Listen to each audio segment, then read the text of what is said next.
Hello बच्चों, इस video में हम डिस्कस करेंगे इलेक्ट्रोस्टैटिक्स यूनिट से रिलेटेड एक और इम्पोर्टेंट टॉपिक की, जो रिलेटेड है इलेक्ट्रिक डाइपोल की प्रॉपर्टी से। इसमें हम डिस्कस करेंगे इलेक्ट्रिक डाइपोल की वजह से किसी जनरल पॉइंट पर इलेक्ट्रिक पोटेंशियल क्या होता है। तो हेडिंग बन जाता है हमारा electric potential at any general point due to electric dipole. तो इससे पहले की वीडियो में हमने इलेक्ट्रिक डाइपोल की वजह से उसकी एक्सियल पोजीशन और कोएक्सियल पोजीशन पर इलेक्ट्रिक पोटेंशियल फाइंड किया था। तो डायग्राम में दिख रहा है एक इलेक्ट्रिक डाइपोल जिसके एक सिरे का चार्ज -q और दूसरे सिरे का चार्ज है +q। ठीक है, इनके बीच की डिस्टेंस है 2l। तो अगर एक्सियल पोजीशन की बात करें तो जो डाइपोल की एक्स होती है -q और +q को मिलाने वाली रेखा लाइन, इसकी ही सीध में जो भी पॉइंट आएंगे उसी को बोलते हैं हम एक्सियल पोजीशन के पॉइंट। ठीक है, तो यहाँ भी हमने फाइंड किया था इलेक्ट्रिक पोटेंशियल और इलेक्ट्रिक फील्ड फाइंड किया था, और सेंटर से उसके नॉर्मली अपवर्ड डायरेक्शन में जो रीजन होता है उसको हम कहते हैं कोएक्सियल पोजीशन। ठीक है, तो इन पॉइंट्स पे हमने एक्चुअली फाइंड कर लिया था इलेक्ट्रिक पोटेंशियल, लेकिन अब इन पोजीशन से अलग किसी अदर पोजीशन पर फाइंड करेंगे, इसी को बोलेंगे हम जनरल पॉइंट। तो हमने मान रखा है कि जनरल पॉइंट P है। इसी जनरल पॉइंट पर देखो, ये ना तो एक्सियल पोजीशन पर है और ना कोएक्सियल पोजीशन पर है। इसी जनरल पॉइंट पर हमें इलेक्ट्रिक पोटेंशियल फाइंड करना है इलेक्ट्रिक डाइपोल की वजह से। तो हम मान लेंगे कि जो इलेक्ट्रिक डाइपोल का सेंटर है, यहाँ से ही, चूँकि हम किसी पॉइंट की डिस्टेंस किसी बॉडी से उसके सेंटर ऑफ मास से ही मेजर करते हैं, तो इलेक्ट्रिक डाइपोल का जो सेंटर ऑफ मास है वो इसका मिड पॉइंट है। यहाँ से हम मान लेते हैं कि इसकी जो डिस्टेंस है वो पोजीशन वेक्टर r से रिलेटेड डिनोटेड है। ठीक है, तो P से इस इलेक्ट्रिक डाइपोल की डिस्टेंस होगी r। अब इस पॉइंट की P की -q चार्ज से जो डिस्टेंस होती है मान रखी है हमने r2, और +q से मान रखी है हमने ये r1। ठीक है, तो ये तो रही इलेक्ट्रिक डाइपोल से पॉइंट P की उसके डिफरेंट पार्ट से डिस्टेंस, जैसे -q यानी नेगेटिव चार्ज से और पॉजिटिव चार्ज से डिस्टेंस। ठीक, थीटा क्या है, ये एंगल है, और एल्फा दूसरी साइड का एंगल बन रहा है। ठीक है, इसमें तो इसको हम आगे की वीडियो में डिस्कस भी करेंगे। तो चूंकि अब तक जो हमने फाइंड किया था इलेक्ट्रिक पोटेंशियल फाइंड करने का, हमारे पास एक ही मेथड था पॉइंट चार्ज की वजह से, जिसका फॉर्मूला होता है 1/4πε0 × q/r। तो इस फॉर्मूले की ही मदद से हम इलेक्ट्रिक पोटेंशियल इस P पॉइंट पर फाइंड करने वाले हैं। हमें करना क्या है, मेथड क्या होता है, जैसे हम न्यूमेरिकल भी करते हैं। जैसे कोई स्क्वायर है, उसके चारों कोनों पर चार्ज रखा है और सेंटर पे इलेक्ट्रिक पोटेंशियल फाइंड करना है, तो हम सेंटर से सभी कोनों की डिस्टेंस फाइंड करते हैं, बराबर आती है वो। चूँकि जो स्क्वायर होता है उसके कॉर्नर जो कोने होते हैं, सेंटर की डिस्टेंस चारों कोनों से बराबर होती है, तो वो डिस्टेंस होती है और चार्ज होता है। तो फॉर्मूला 1/4πε तो कांस्टेंट वैल्यू है, q कोने का चार्ज और r1 सेंटर से उस चार्ज की डिस्टेंस। तो सभी चार्ज मतलब चार्ज की वैल्यू अलग अलग हो सकती है, डिस्टेंस सेम है, दोनों वैल्यूज़ को लेकर हम v1 फाइंड करते हैं, फिर v2, फिर v3, फिर v4, इस तरह से फाइंड करते हैं, और सभी वैल्यूज़ को हम जोड़ लेते हैं, तो सेंटर पे इलेक्ट्रिक पोटेंशियल हम फाइंड कर लेते हैं। वही मेथड हम यहाँ पर यूज़ करने वाले हैं। P पॉइंट पर नेट इलेक्ट्रिक पोटेंशियल जो होगा, पहले तो हम -q चार्ज की वजह से देखेंगे और फिर देखेंगे +q चार्ज की वजह से, और दोनों के v1 v2 फाइंड करके हम लोग जो सिंपल ऐड कर देंगे। तो हमने लिख रखा है यहाँ पर v1 क्या है, इलेक्ट्रिक पोटेंशियल है at P due to +q charge की वजह से। तो +q तो चार्ज हो गया और डिस्टेंस हो गई ये r1। ठीक है, ये r1 डिस्टेंस हो गई।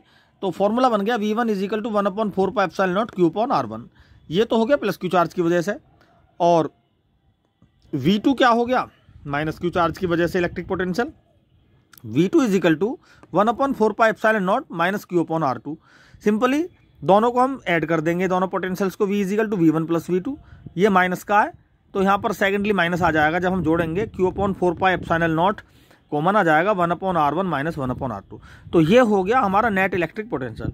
अब चूंकि हमें r तो पता है लेकिन r1 r2 नहीं मालूम, तो हमें 1/r1 और 1/r2 इन टर्म्स की वैल्यू फाइंड करनी है सिंपली। यहीं पर हमें मेहनत करनी है। नहीं तो जनरली तो ये अब इलेक्ट्रिक पोटेंशियल तो हमने फाइंड कर लिया एक्चुअली, लेकिन अब हम मैथमेटिकल ज्योमेट्रिकली मेथड से मदद लेकर हम 1/r1 और ये 1/r2 ये वैल्यू फाइंड करेंगे और इस इक्वेशन में रख देंगे और हमारे v की वैल्यू निकल के आ जाएगी।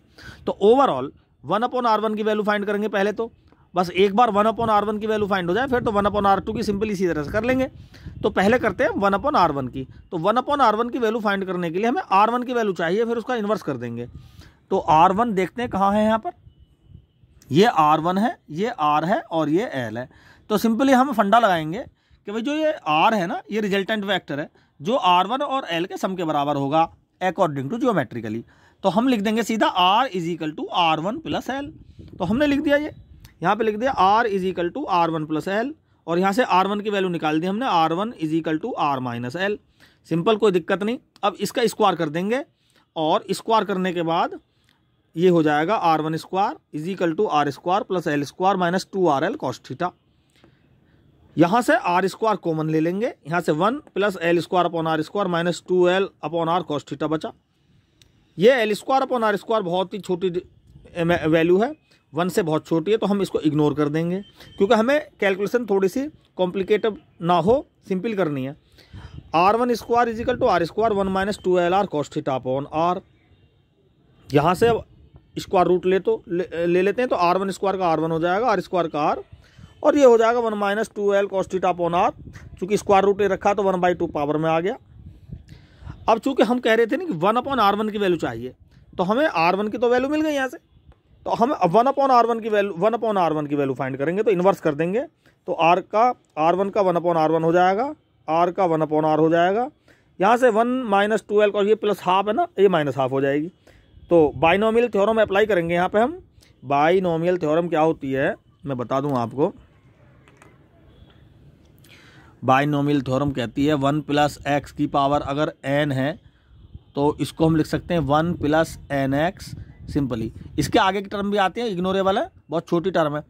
तो यहाँ पर क्या होगा, ये जो माइनस के हाफ पावर है, ये डायरेक्ट यहाँ पर इसकी मल्टीप्लाई कर देंगे हम, तो ये हो जाएगा यहाँ से 1/r1 = 1/r, 1 माइनस हाफ हो जाएगा तो प्लस हो जाएगा यहाँ पे, और l cos थीटा/r, 2 से 2 कैंसिल हो जाएगा। तो यही टर्म हमने यहाँ पे लिख भी दी है एक्चुअली कि ये 1/r1 = 1/r × 1 + l cos थीटा/r।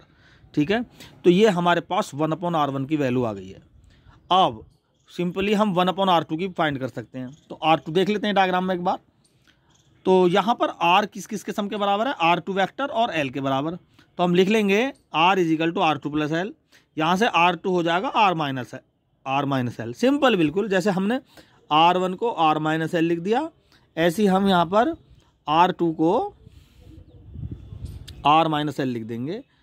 बस थोड़ा सा ध्यान रखना हमें यहाँ पर, चूँकि यहाँ प्लस आया था ना, तो जब 1/r2 फाइंड करेंगे तो यहाँ माइनस आ जाएगा।